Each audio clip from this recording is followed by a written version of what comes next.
We laugh.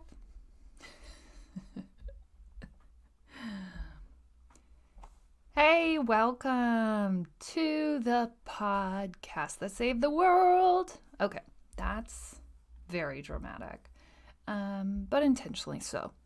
Let's go ahead and ground ourselves in our greatness. That's how we start every day. So, my great thing from yesterday was just like seeing myself go to another level. Oh no. I was listening to a playback of the interview that I aired yesterday, and I don't typically edit my podcasts at all, because I like them to be real. I like them to be raw. Like if we sneeze or cough or laugh, like I just want that to be in there. It doesn't have to be so clean, and I want it to be a conversation. And so I hadn't done any editing to the interview, and then I did a little bit, and I ended up like overproducing it and over editing because first time editor hashtag. And it sounded, so I was listening to the playback, and it just sounded overproduced and it sounded bad. And so I ended up going back in and just taking a lot of dedicated time to get the product right, to make sure that it was true to what I wanted to produce. And it probably took me about 2.5, 3 hours of just sitting with that audio, learning in real time. And that was just yesterday, right? I'm still learning how to even edit, how to even be a podcaster. Every day we're learning a little bit more. And it just took time and focus, and I'm still here. We did it. It's a thing. And it was important that I took that time, that I showed myself that I can have that skill set, because I think a lot of times for me, it's easy for me to opt out and go into this place where I don't have that skill set. I'm not able to focus like that. And it's actually the opposite. I'm so wildly capable of getting that focused, of focusing for that long of amount of time. I just have to be motivated and in the moment and invested and want to do that. So that's my great thing. Like I saw myself move into that space. It felt amazing. And for me, could it have happened 3 weeks ago?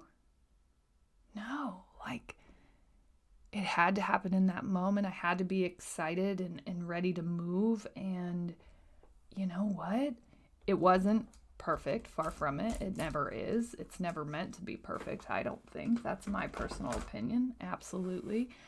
But it was real and raw and beautiful and like amazing to just put something out there, that I put a lot of time and effort into and a lot of love, right? Like that's a big responsibility, helping someone tell their story. And I was so excited to be a part of that. And I was so inspired to work for that person, with Lindsay, that person. Sheesh. Right? Because I know how much it means to you when you are telling your story, and the importance of wanting to own it and just living in that truth. I know how hard truth is, because it's like 7-sided, and Lindsay's truth is way harder than anything I've ever had to face as far as the story goes. But like no matter what, sitting in your truth is a challenge. No matter how challenging you see that, no matter how challenging, everyone has their own challenges. Do not kid yourself. Yours is not worse or less hard. Like It's yours. Period. So that's my great thing. Sitting down, showing myself that I can do this work, that I am not capable of editing, that I do have focus and ability to do something like that. I absolutely do. And I think I was still living in this limited space around this work according to things that people have told me in the past. And I'll always be recovering from that. We all are, no question. And yesterday felt like the first time that I felt really in the flow, doing something that I hadn't done before and just staying committed and seeing it through to the end. So that's my great thing. Please take time today to recognize your great thing. The reason that we do this is that we have to start being able to speak to our greatness because it is already being called on or it will be in the near future. And if we've practiced it even 5 times before we're called on, in an interview, in a meeting room, in a lecture room, in wherever we're going to get called on, right? I want you to be ready. I want you to have so much experience speaking and owning your own greatness that it just flows, right? That you speak to it. And it started with a volleyball team that I used to coach. And we did this in order to start working on the fact that women get turned down from higher up positions statistically because they don't know how to do this exact thing. And so we started it there. I brought it to the show probably 6 months in, maybe 9, because I remember how much that impacted our trajectory. And I was also thinking back of interviews that I did. The whole time I just sat there and I talked about the team and I talked about how we worked as a group, and that's all good and fine. One, if you're interviewing with someone who isn't a male, or you're not interviewing against a male, right? Because they're probably going to get it, because guess what they're sitting in that interview and doing? Yeah, talking about how amazing they are and how they had a team, but they ran that team. And they owned that work. And they are the greatest person in the room. And they should be hired. Hi, yep. And then guess who gets the job? Well, I can tell you from personal experience, he gets the job. And if you're really lucky, you get to write the press release for that person before they even tell you that you didn't get the job. Oh, I'm sorry, was that too specific? Oh, okay. It's a real thing. I'm going to take a sip of the tea that I just spilled. Okay. No, I've spilled it before. Okay, so it's vital. We have to do this work. We have to do it for ourselves. We have to ground ourselves in our greatness. Write it, say it, spray it, do it. Just do it. However you do that, right? Even if it's after your morning, whatever, coffee, tea, even if it's on your commute, just take time growing your confidence in this skill set, in your ability to talk about how great you are. We struggle with it. There are actual statistics, not just making this up. Pretty sure it's around 85% of women don't get hired for the next level up because they struggle with this. So why not just practice it? What's it going to hurt? Maybe you'll get more confident. Maybe you won't get turned down for that next job. Maybe you'll actually start to believe and shift this belief that you aren't great. Maybe you become great. Maybe you've been great this entire time. You've just never known how to speak to it. Maybe. Just maybe. Okay? Go ahead and do that today. Start it. It's really easy. It'll take you 5 seconds. maybe a little bit more if you're really feeling yourself. In fact, if you are really feeling yourself, go ahead and pop over to our Facebook community and bless us with your greatness. Like, let's just start freaking talking about it, because I talk to women every single day and I see greatness in every single woman that I speak to. I do. Like, no matter what. And sometimes it's hard for us to see it. And by sometimes, I mean 85% of the time.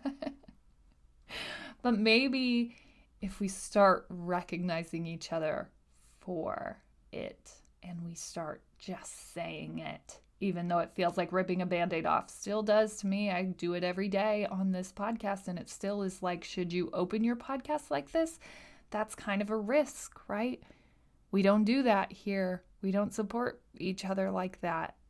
It's awkward if you're going to come on here and talk about how amazing you are. Like, I want to normalize greatness in women, period. That's an agenda. Okay, TED Talk over. Let's move in. Let's learn how to silence the notifications on my computer before we record. Okay, I didn't.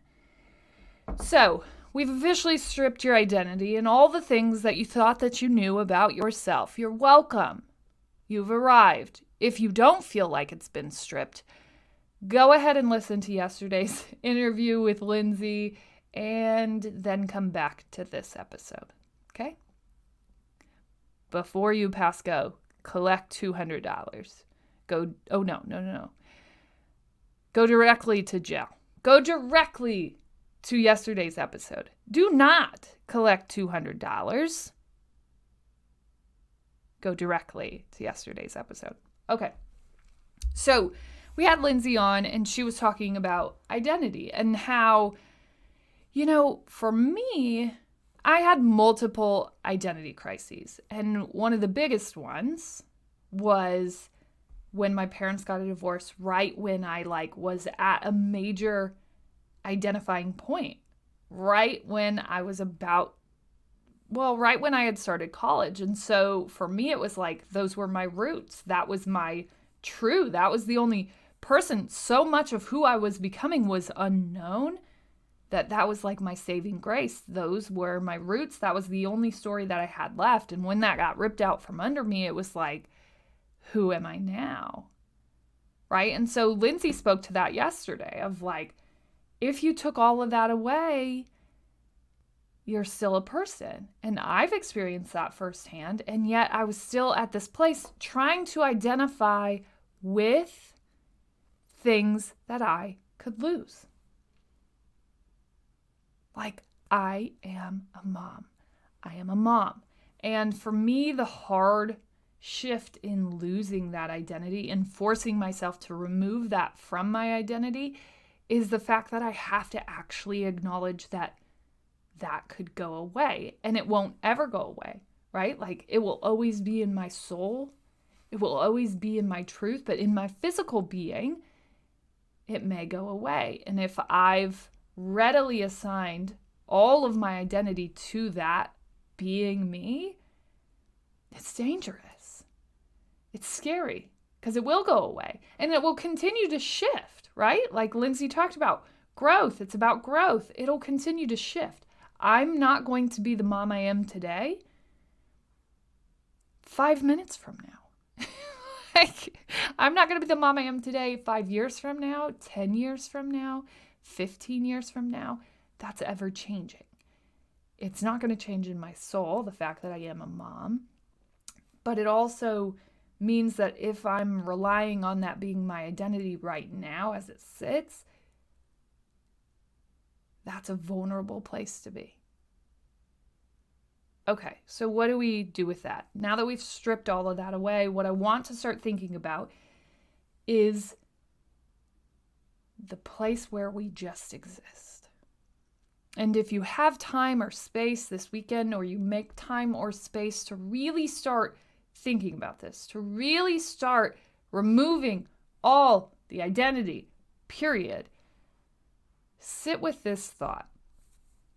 If you're not in anything that can be removable and everything is removable, like Lindsay literally had everything removed, okay? So if you can't be German descendant granddaughter, if that can't be an identity, what is true there? Okay, so Lindsay gave that example. What's true? She's still stubborn, right?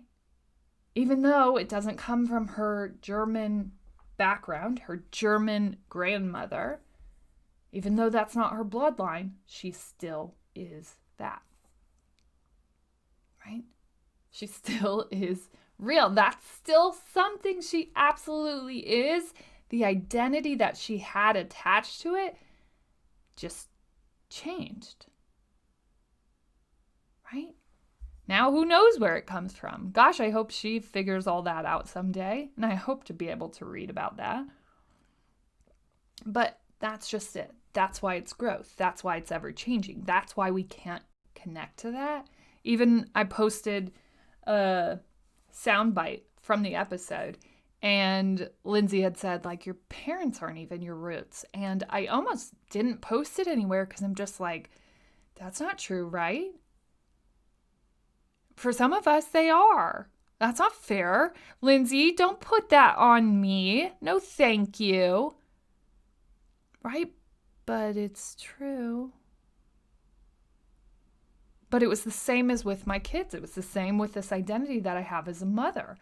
I don't want to believe that. I don't want to believe that that could go away. I don't want to. That's not true. Right? But it is true.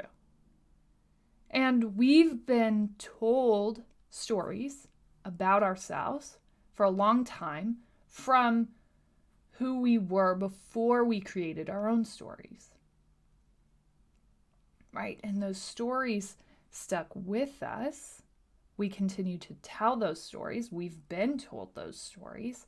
And it's our job to identify with the things that are true to who we are, to continue to write that story, but to remove the limit of it, right? And the limit is when we attach it to anything that can be lost.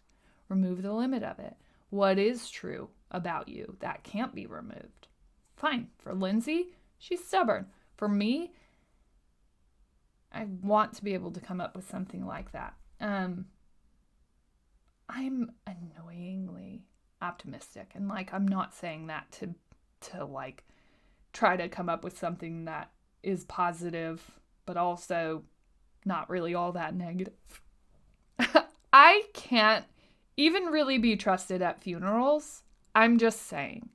Like I'm sitting there and I'm just like glowing because I'm thinking about what a beautiful life that they have. And everyone's crying. And I'm just like, oh my gosh, this is so amazing. Think about this life. And like, I'm crying too, but I'm not crying these like sad, cold tears. I'm crying the happiest tears that could ever possibly be. They're warm. They're flowing down. I'm like experiencing this beautiful release of this life, of the beauty of this moment of the life that they lived. And I can't even help myself. Like, ugh. Hanna, can you just be sad for a little bit? And yes, absolutely. Like you have heard over the past 3 months, me willingly letting sadness take a seat in my life. Because my default is optimism.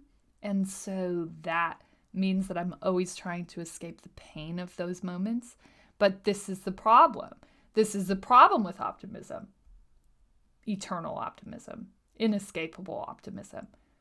Like I can't be trusted. I always say the wrong things. Always. Every time.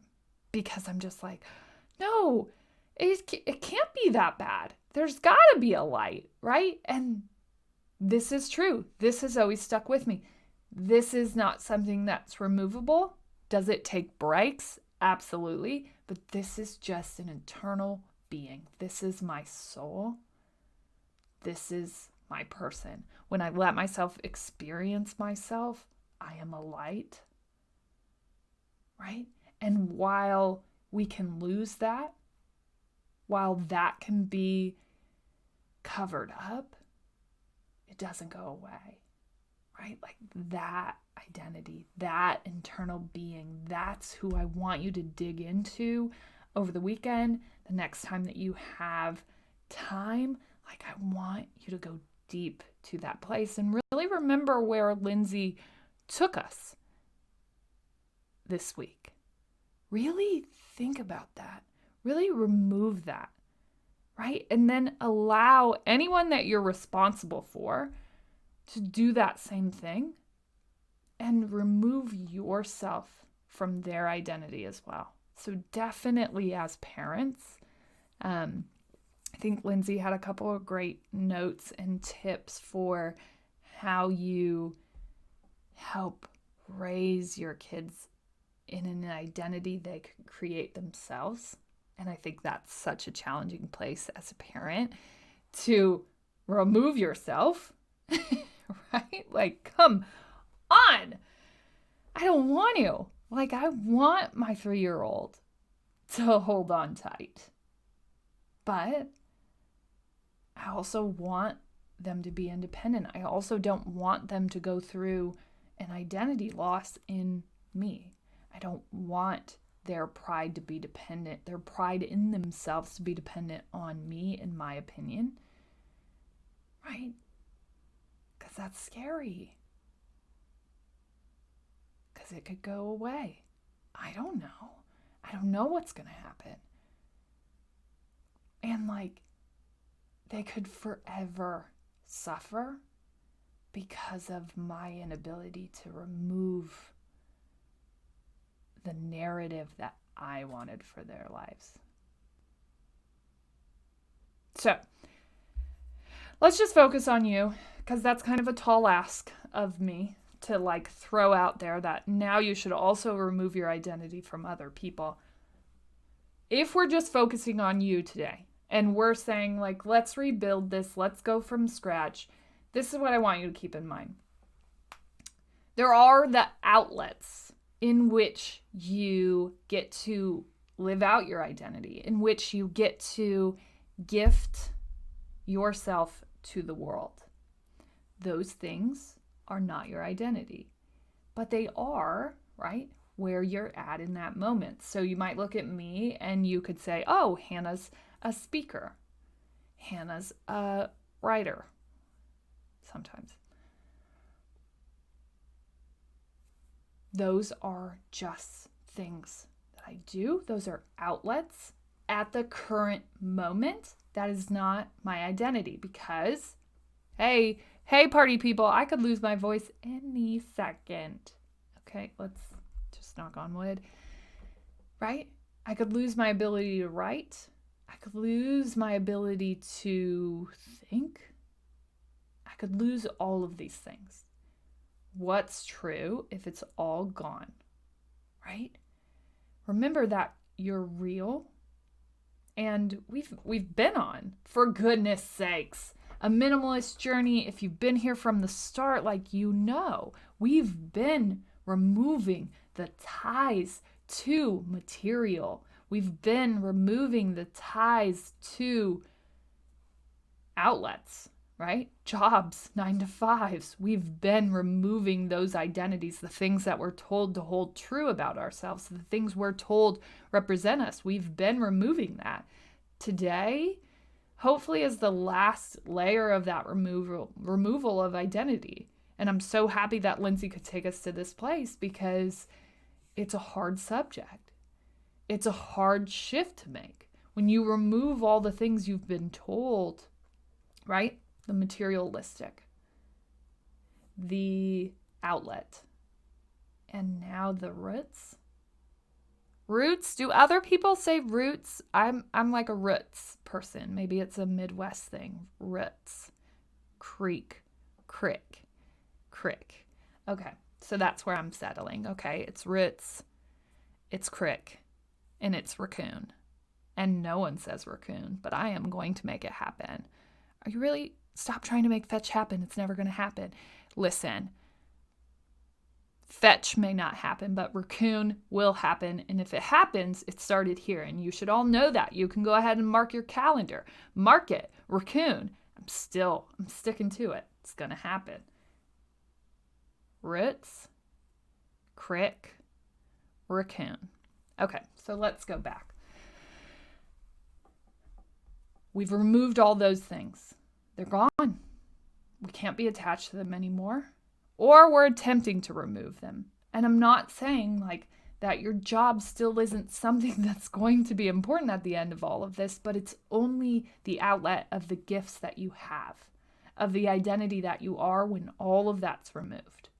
Because it's all removable. Underline, exclamation point, italices, and bold. It's removable. All of those things that I just listed, and Lindsay kind of capped off the 3-thing expletive that is identity. Gone.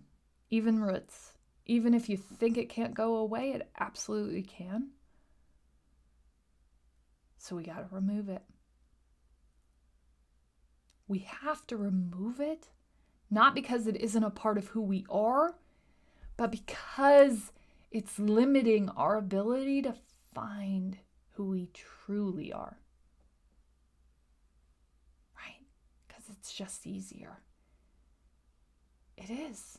It's so much easier to just be your car and your house and your job and your mom and your ancestors.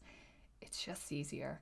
I know that I'm asking you to do scary work. I know that I'm asking you to dive deeper than you ever have before. I know that I'm asking questions that are making you wildly uncomfortable. And I'm saying things that seem crazy. But here's why. You matter. In your story, you matter. You're the person. You're the one person. And if you're not writing yourself into the storyline, who is going to? And if you don't even know how to write yourself in because you haven't been yourself in years, because you've never been yourself, because you've always been what other people told you, then this is how you get out of that, right? This is how you start taking steps back to the person you are. This is how you start writing yourself into the story, and it comes from the removal and the connection with those things that can be lost. And guess what? Having removed myself from, I'm struggling with this last one with Lindsay. I know you can keep saying it. I keep saying it. It's still a hard shift to make. Removing all the material things, I didn't have a problem. My husband definitely did. It's like, if we aren't this, if we aren't nice cars, if we aren't nice house, if we aren't all these things, what are we? Right? So removal of those materialistic things, life-changing. Removal of jobs, owning your identity, life-changing. And not like, don't just go quit your job because you're like, hey, this girl on this podcast told me to remove my identity from here. No, just remove what it means about you, right? Because you could lose it any day if you already haven't, just saying. Now, this last removal of the roots. This one I'm still transitioning. This one I'm still learning to walk this path, to understand the deeper meaning of that work. But I think where I sit right now, I have a better understanding of the things that make me me if all of that was gone, right? And I've removed the ties, working to remove the ties to who I've been told I am. Still working. And we're all still working. We're all still growing, and that's why we come back here every day. To meet up, to grow together, right? as always, you're smart, you're strong, you're beautiful. What are you going to do? Change the world.